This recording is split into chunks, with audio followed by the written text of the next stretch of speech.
and go back to Texas? That can lift up Pavilion and Sticky Wicket and the Athletic Club? So, Madam Speaker, the own Attorney General, our own Attorney General, Queen's Counsel, is not yet sure that there was fraud.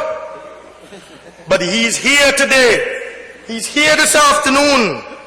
The Chief Legal Advisor to the government, the Principal Legal Advisor to the Cabinet, stripping Mr. Stanford of all his land in a way that will destroy. You realize what he's doing, Madam Speaker? I want the public to understand. I want the people of this country to understand what they're doing. It will destroy any ability of Stanford's companies to ever uphold the very public interests that the UPP claims that it's trying to protect today. It's a charade. It's a puppy show. What public interests? You mean their public interests or their private interests? Show me where's the public interest. Has the UPP ever spoken to Stanford employees? Has you as Prime Minister ever gone up there and said, I want to have a meeting with Stanford employees, the 800 workers? Have you done that? And if you haven't, why haven't you done it? Does the UPP really know what they want?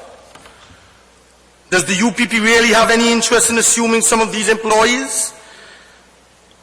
In assisting these employees to purchase the shares of Stanford companies?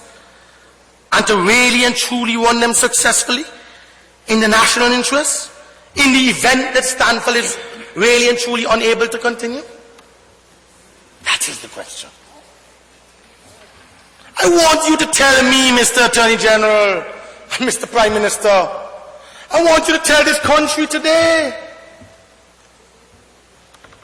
how will the grabbing up of land in the name of Stanford companies help these companies to remain faithful to their commitments to their employees? How?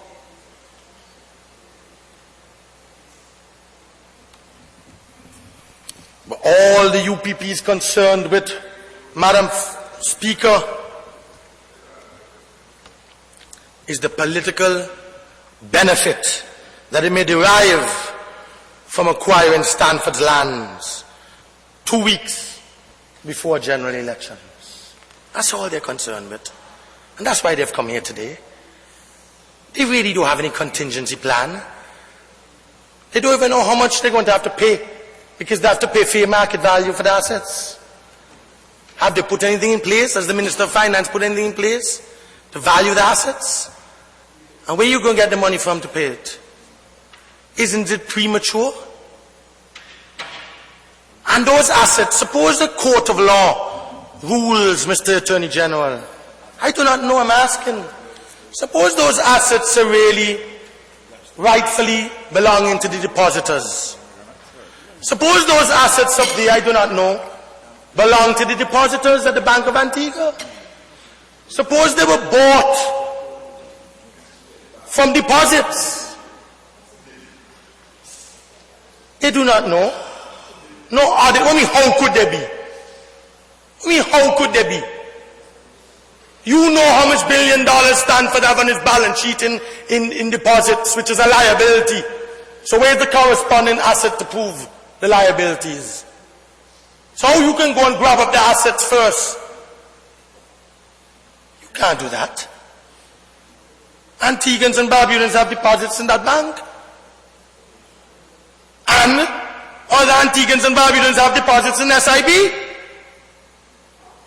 You do not know as yet how many Antiguans and what value and what is the total amount of liability to the Antiguan public of deposits at Stanford International Bank. And they would have to be settled before government. No valuation have been done yet of the assets.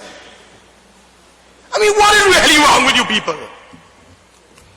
Just to come to this parliament because it's 2 weeks before the election to try and hide your abysmal failure to generate one single foreign investor in this country. Not one single new job has been created in 5 years. So this is an excuse today. The brutal imposition of tax, of personal income tax. I mean, come on. Is this a mechanism to create an illusion of growth? That the Minister of Finance has imposed unbearable taxation, so you're coming here today and saying we're doing something at the last 11th hour? Just like at the 11th hour, after you've said that the land for youth is unconstitutional, you have the Ministry of Lands calling up all the young people and telling them come for the lands after 4.5 years? Honourable Member.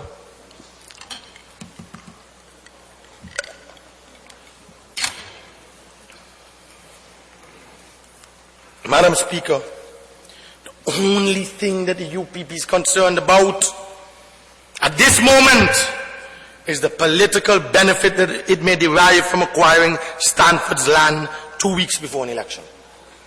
After years of boasting of the multi-million-dollar benefits from their alliance with the same Stanford, he now becomes public enemy number one. They're so shameless, Madam Speaker, that they now give the impression that all of this was somebody else's fault, even though the SEC investigation was for the period from 2005 to 2009, during the scorching heat of government in the sunshine. 2005 to 2009, the SEC is not investigating anything prior to 2005.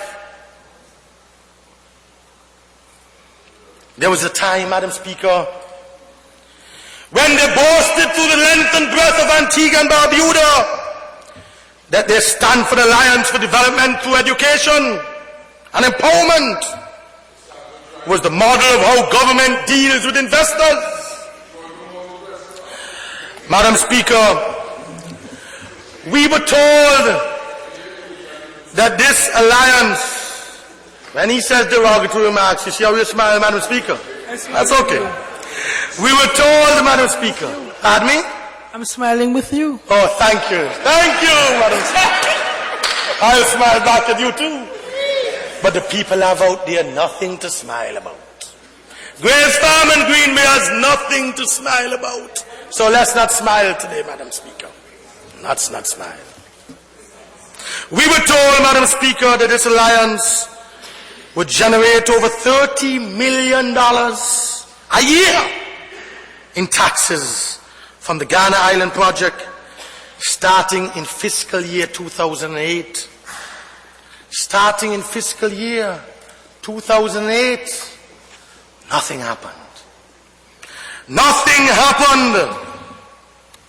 And Madam Speaker, as the UPP tries desperately to distance itself from Alan Stanford in light of his difficulties with the SEC, it is very necessary to remind the Honourable Member for St. John's Wool West, the Honourable Prime Minister and company, about the glory days, Madam Speaker, of their romance with the Texan billionaire investor who achieved great things for this country under the Antigua Labour Party. He did. He did. He invested hundreds of millions of dollars. And for years he created gainful employment. And when we were struck with 2 hurricanes, he helped the people of this country. He sent containers and containers of food and shelter. He sent generators to put on the Antigua and Barbuda Defence Force. I don't care whether you like me or not, but I like you. And you like me, and that's what matters. And you don't like Baldwin. That's what matters. Now why does Stanford like me? So that's what matters. But that don't matter whether Stanford like me. It's not about Stanford. It's about what he has done for the country in our hour of need. You're not protecting our workers. Honourable Member. You're coming here, Madam Speaker, to score cheap political points, Madam Speaker. You have